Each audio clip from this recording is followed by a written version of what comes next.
I opened the door, and Joseph's gaze pinned me right where I stood. The young man before me was different this time, intense, like he was seeing me for the first time. One hand slipped into his pocket, his eyes roaming over me, lingering a bit too long. He took a deep breath, almost as if he was preparing for something, a test he was determined not to fail. In that moment, I felt a flutter of something deep inside, a spark that had been dormant for so long it felt foreign, dangerous even. My heart pounded, wild and unrestrained, as his mesmerizing gaze drew him closer to me, until I could practically feel the heat radiating from his body. This is only the beginning, I whispered to myself, fully aware that this storm brewing inside me was far from over. With every inch he closed between us, his eyes broke through every defense I thought I had, his hands nearly brushing against me, sending a wave of forgotten sensations up my spine. His look alone made me feel like a woman again. Surprised? This is just the start. As you listen on, you'll find there's so much more beneath the surface than you could ever expect. Josef looked down, his lips curving into a faint, almost knowing smile that said so much without a single word. As he stepped into the house, his eyes locked on mine in a way that made it clear he had no intention of letting go anytime soon. It felt like he had slipped right into my guarded world,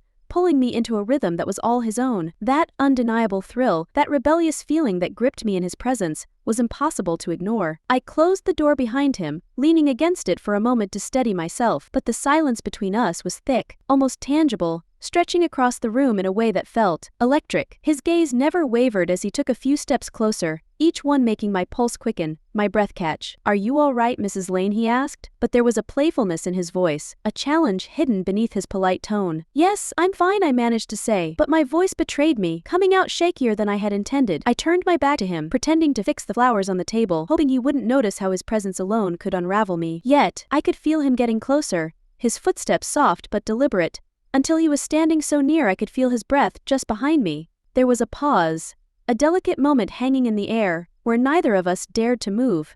And then, with a smooth confidence that left me breathless, he reached out and lightly touched my shoulder, letting his fingers graze just enough to set off an unexpected spark inside me. I bit my lip, holding back the whirlwind of emotions flooding my mind. I was a woman of class, married with a beautiful family, and yet here I was, standing on the edge of a line I knew I shouldn't cross. "Christina," he said softly, my name rolling off his tongue like a secret he wasn't supposed to tell.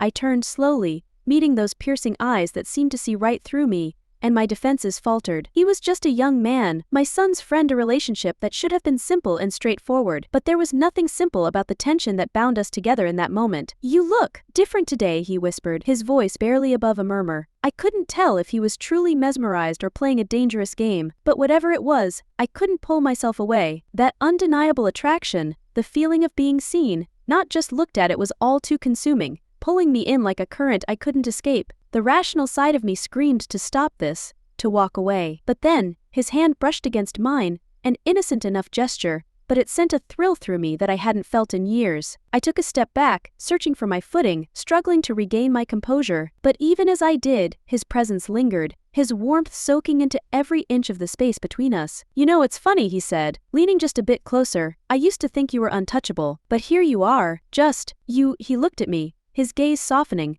a vulnerability slipping through his bold exterior. The words hung between us, stirring something deep within me. I was just me, just Christina, no titles, no roles.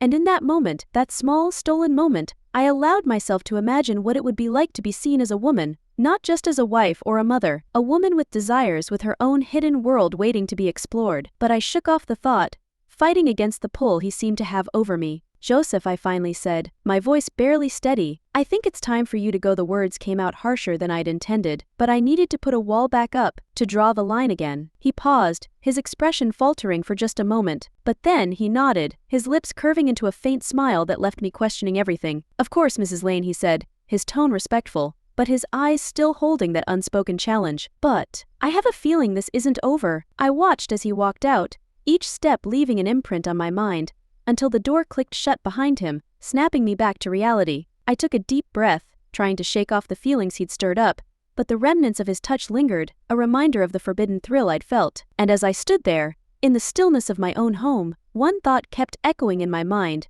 louder than anything else: how far was I willing to go? The days that followed left me restless, unable to shake off the feeling Josef had stirred within me. It was like he'd left a mark on my world, one I couldn't erase no matter how hard I tried. I found myself going over every glance, every accidental brush of his hand, wondering how something so seemingly insignificant could feel so consuming. It was a quiet Thursday afternoon when Josef came by again, this time under the guise of helping my son with an assignment. I tried to focus on other things, to keep myself busy in the kitchen, pretending that the thought of him being in my house didn't set my heart racing, but the truth was, every fiber of my being was aware of his presence, and I hated that I was waiting, hoping for him to cross paths with me again. As luck or fate would have it, he found a reason to come to the kitchen while my son was upstairs. He leaned casually against the counter, looking at me with that same piercing gaze, one that saw far more than it should. "Do you need any help with that?" he asked, his voice light, but his eyes dark, almost daring. "No, I'm fine," I replied, but my voice wavered,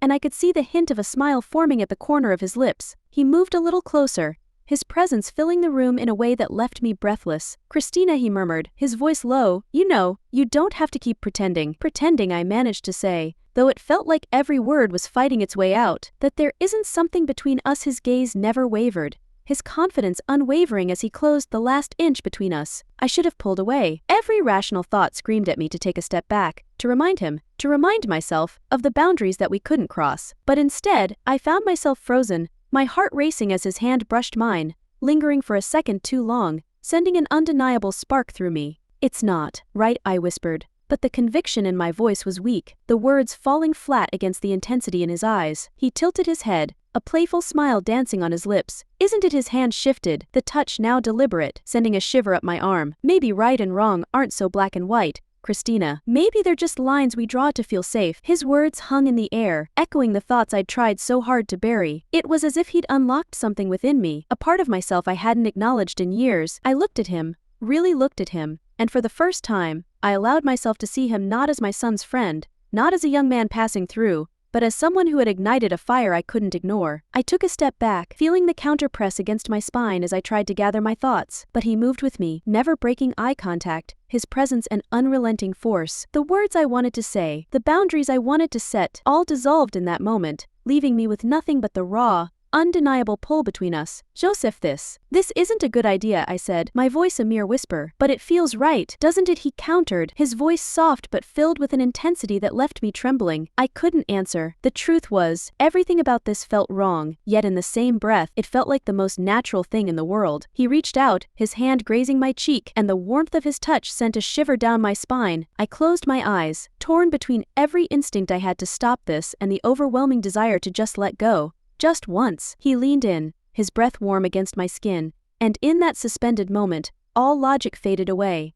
It was just him and me, two souls caught in the middle of something that was as terrifying as it was exhilarating. And then, before I could think, before I could stop myself, I closed the gap between us, our worlds colliding in a way I knew would change everything. The kiss was soft at first, tentative, as if we were both testing the waters, feeling out the forbidden thrill that crackled between us. But it deepened quickly, all the restraint and control slipping away, leaving only the raw intensity of the moment. His hands found their way to my waist, pulling me closer, and for the first time in what felt like an eternity, I allowed myself to be consumed. When we finally broke apart, breathless and dazed, reality crashed back in, the weight of what we'd just done settling heavily in the room. I stepped back, a rush of guilt and confusion flooding my mind as I looked at him, searching for some sign that he understood the gravity of what we'd just done. This can't happen again," I stammered, my voice barely audible. He held my gaze, his expression unreadable, a mixture of confidence and something softer, something almost vulnerable. "I know," he said, but there was a look in his eyes that told me he wasn't so sure. And as he walked out of the kitchen,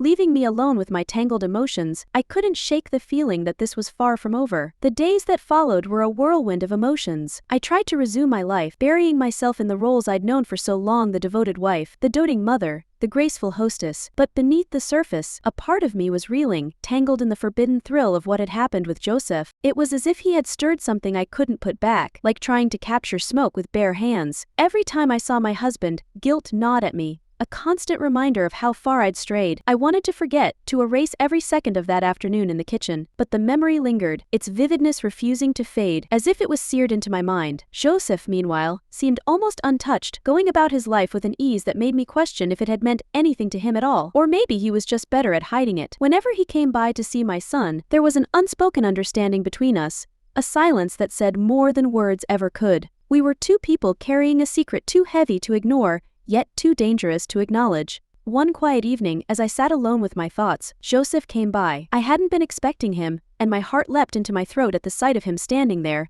his expression unreadable. He was calm, composed, yet there was something in his eyes, a softness I hadn't seen before. "Christina," he said quietly, his voice filled with an intensity that left me breathless. "I just wanted to say, I'm sorry." I nodded, the weight of his words sinking in, but I couldn't bring myself to speak. He took a step closer, his gaze unwavering, and for the first time, I saw a glimpse of regret, a recognition of the line we'd crossed. "I think it's best if we keep our distance," he continued, his tone filled with a maturity that surprised me. Whatever this was, it can't be more than a memory. There was a finality in his words that left me feeling both relieved and hollow. I realized, in that moment, that I needed to let go, not just of him, but of the part of myself I'd tried to find through him. The part that longed for excitement, for freedom, for something beyond the walls of my own life. But I knew that freedom came at too high a price. "Thank you, Josef," I managed to say, my voice steady. "For everything." He nodded, offering a faint smile before he turned and left, closing the door softly behind him. The silence that followed was heavy, almost suffocating,